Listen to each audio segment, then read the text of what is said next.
dellusiwaat ànd ak yéen ci suñ juróomeelu jotaay ci shahru Ramadan al mubarak. Assalamu alaikum wa rahmatullahi wa barakatuh, my beloved brothers and sisters in Islam. We are welcoming back from our to our fifth reminder benefit of Ramadan with our Shaykh Dr. Muhammad Ahmad Noor Hafizahullah Ta'ala. Remember last time he talked about, inshallah, we will go in the pillars of Ramadan. digoon nañ leen ci suñ jotaay bii weesu ne danañ dugg nag ci attey koor. We promise you from our last sitting, inshallah ta'ala, we will enter, we start planning the ruling of Ramadan, atte bi nga xam ne ci la ñuy jëkk a jëm mooy annaasu fi ahkaami siyaam, nit ñi yan atte lañ am ci biir koor. The first ruling we will go is, inshallah, is what are the ruling upon the people in Ramadan? What are the ruling upon the people in Ramadan? What are the ruling each one of us have in Ramadan? nit ñëpp amul benn atte boo xam ne day ñëw rek boole leen ñoom ñëpp, waaye nit ñi ay xaaj lañ, ay mbooloo lañ, ay catégorie lañ ci biir weer bi nga xam ne benn catégorie bu nekk wala benn mbooloo mu nekk dafa am atte boo xam ne moom la ko sharia jox. loolu moo tax nu fas yéene def ay jàngati benn ba mbooloo yooyu mel mu ci nekk ñu xam ban atte la ko sharia jox. The people, they are not equal. They are divided in category, in groups, in sections, in territories, in differences. So each one of us doesn't have the same ruling in Ramadan as others. Because Ramadan, it didn't come just judge everybody upon the same book, the same cover. Indeed, it gives each one of us its own proper due rights, its own understanding. If it comes to the ruling for understanding of how the ruling of Ramadan is upon every one of us based on our situation. suñ mbooloo mu njëkk min fas yéene waxtaane tey jii day dellu ci mbooloo mi ci ëpp solo nga xam ne mooy majorité jullit yi bu Ramadan dikkee la ëpp ci ñoom atte boobu day tege ci seen kaw. The first group we will talk about, it is the one that is the most important one, is the one that is the majority of the Muslims worldwide, they are upon that group in that category, and that is the people that most of the Muslim in the world, in the dunya, they fall under that category.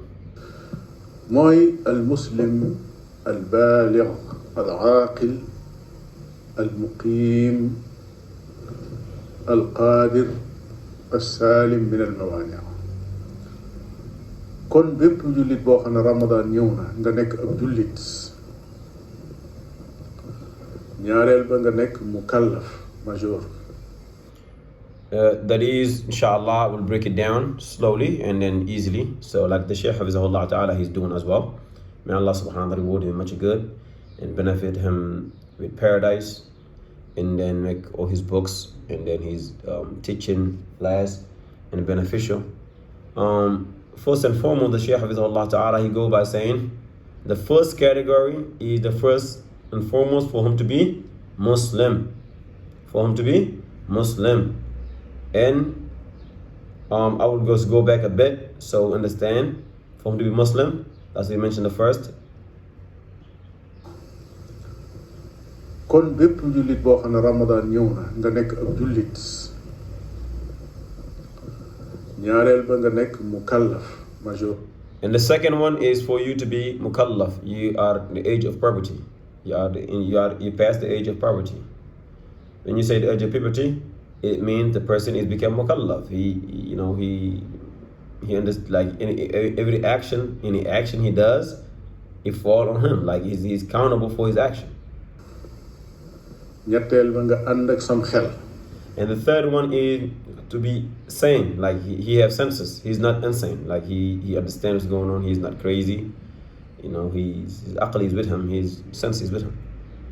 ñeenteel ba nga nekk ci sa dëkk fa nga dëkk tukki And the fourth one is for him to be inside the city where he resides. He's a resident.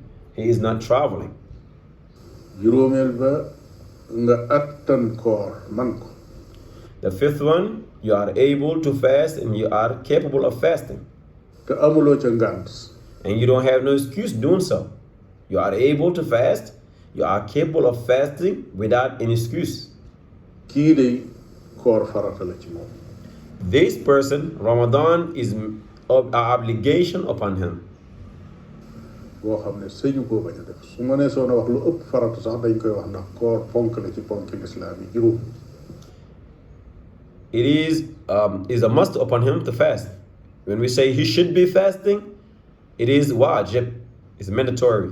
If it was a word that we could use, we could author a word that is heavier than saying mandatory, obligation, we will use it because fasting, Ramadan, it is from the 5 pillars of al-Islam.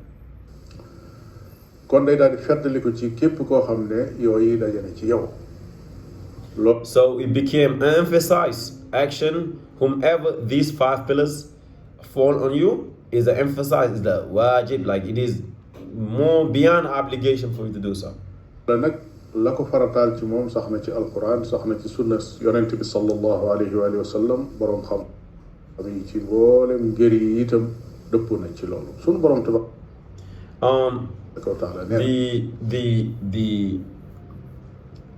the proofs is in the Quran of Allah, is in the Sunnah of the Messenger sallallahu alaihi wasallam, and the scholars of the past, they have spoken about it, and they all affirm it because indeed it is something that's supported all around in the religion of Allah. That's why Allah subhanahu wa ta'ala said, شهر رمضان الذي أنزل فيه القرآن هدى للناس وبينات من الهدى والفرقان فمن شهد منكم الشهر فليصم. borom bi nee na weeru koor ak weeru tedd weer woo xam ne ci la ñu wàcce alquran. Allah subhanahu wa ta'ala says the month of Ramadan is the month of blessing, is a blessed month in which the book of Allah subhanahu wa ta'ala was revealed in it. alquran dikk ngir gindi doomu aadama yi. And the book of Allah, the Quran of Allah, was sent upon the earth to come guide the people. He come guide us, take us from misguidance to guidance, from darkness to clarity, from innovation to sunnah, from kufr to at-tawheed. nee na képp koo xam ne ci yéen teewe na weer wi na ko daal di woor. So he said, whomever among you this month of Ramadan reaches you, fast in that month. Fast in the month of Ramadan if it reaches you. If all these 5 pillars fall on you and it reaches you, fast the month of Ramadan. teewe na weer wi nag la ci gën a fës mooy weer wi ñëw te fekk nekkoo ci ëpp tukki terme bi loola lay firi ci kaw. If we say to verbally meaning of the translation of the understanding of the month reaching you, it means the month reach you while you are not in journey, you're not traveling. That's what it means outwardly. But waaye borom xam-xam yi nga xam ne ñooy firi day te gën a xóot loola wax nañ ne fa man shahida minkum shahra mooy képp koo xam ne weer wi dikk na te fekkul mu am ngànt falyasumhu kon loolu mooy la gën a mat. he say the scholars have spoken about it and they said whomever the month of Ramadan reaches you and he doesn't have no excuses, no allowance that give you the permission not to fast, that's what he mean. He say fast if you are able to fast. muy ay ju wér cëng ne képp koo xam ne gis na weer wi na woor. gis nga nag benn nga gis ko ci say bët wala keneen gisal la ko. That's why Allah subhanahu wa ta'ala say whoever see it, fast. If you say see it, you can see it with your own eyesight, with your own sight, with your own eyes, or someone else see it for you. Someone else see it for you, you have to fast. Doesn't matter if you see it or someone else see it.